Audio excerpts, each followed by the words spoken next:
In the 1943 Human Rights Treaty of Cairo in Egypt and the 1945 German Potsdam Proclamation, British Prime Minister Sir Winston Churchill, U.S. President Harry Truman, and Soviet Marshal Joseph Stalin ordered Japan to return to China all ceded territories of the 1895 Shimonoseki Treaty. It is at this point that the Diaoyu Islands issue could have been easily resolved.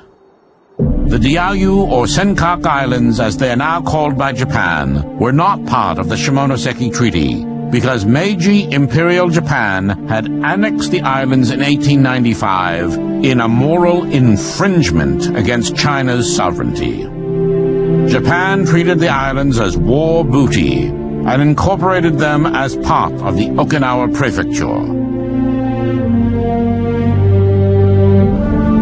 This is the historic truth that the Japanese government continues to ignore today.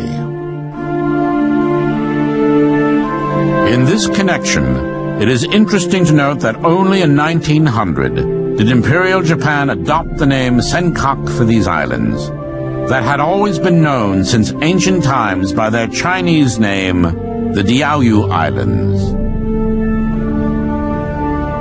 In the 1951 San Francisco Treaty between Japan and the USA, the Diaoyu Islands were placed under the administration of the United States.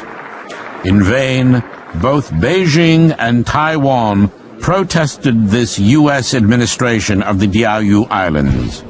Neither the People's Republic of China nor Taiwan were consulted nor invited as signatories to the 1951 San Francisco Peace Treaty. This clearly demonstrates the political climate of those days, which was dictated by Cold War hysteria. This is the big picture. An official television report to the nation from the United States Army. Now, to show you part of the big picture, here is Sergeant Stuart Queen. Japan is the key to the fate of the Far East. Once again, for the second time in the march of modern history, those words have urgent reality. But now, there is a difference in their meaning. The United States Army has come to know Japan well in recent years. In war, in occupation, and finally, in partnership. Our ties of friendship with Japan are strong. In this fact lies part of our strength and much of our hope for peace. This is Sergeant Stuart Queen inviting you to be with us on this same channel next week for another look at the big picture, the United States Army in action. The Big Picture is a weekly television report to the nation on the activities of the Army at home and overseas. It is arguable that the real Diaoyu Island conflict stems from the so-called administrative rights of the United States. America, as a third party, has dictated control over this contested territory since World War II. In the 1951 San Francisco Treaty, America failed to support a fair and constructive solution, resulting in denied justice for China.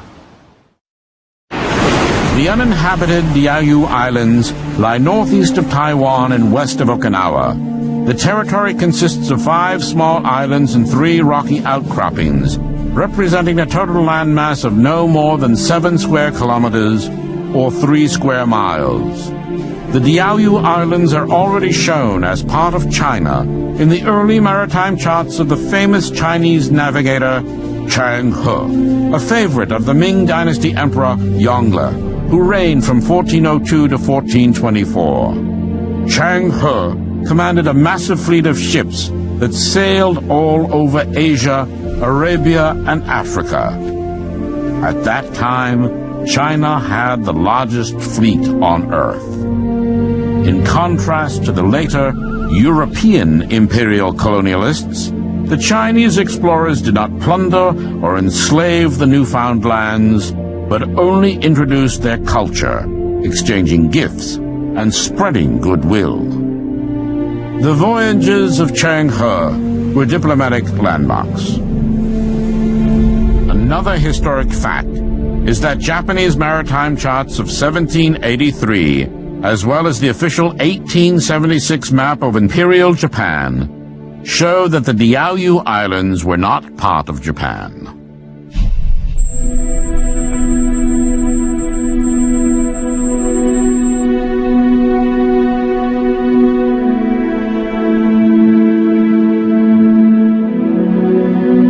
After 1949, the People's Republic of China continued to address the Diaoyu Islands problem, but neither Chairman Mao nor Premier Zhou Enlai forced the issue with the United States, which held the administrative rights because these Chinese leaders wanted to establish friendly relations with America.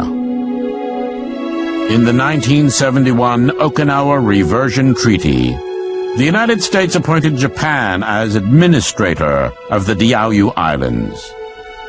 Later, the pragmatic Chinese leader Deng Xiaoping, striving for economic reform and peaceful coexistence with both America and Japan, made the famous statement, "Let our grandchildren deal with this problem." However, China has never recognized America's or Japan's administrative right over the Diaoyu Islands. Officially, the United States of America does not take a position on the ultimate sovereignty over the Diaoyu Islands, but it does recognize that the islands fall under the security treaty obligations the U.S. has with Japan. There remain grave doubts as to the constructive role the United States will play in this ongoing dispute. There is ample evidence that the involvement of the United States in Asian affairs has more often than not heightened tensions rather than eased them. After the recent Diaoyu Islands protests, during which scores of Japanese cars were destroyed, bilateral trade between China and Japan declined dramatically, particularly damaging Japanese automobile sales in China. At the same time, diplomatic relations between the two countries have been strained nearly to the breaking point. Better understanding of the history of these islands and of the tragedies of the past can only lead to reconciliation between these two nations in the future. The United States of America can quell the tension by encouraging its Japanese ally to return the Diaoyu Islands to China and apologize to the Chinese people for the war crimes of Imperial Japan. Our world has become a global village. We depend on each other. We must understand and respect our diversity. The forces of history determine the future. Thank you.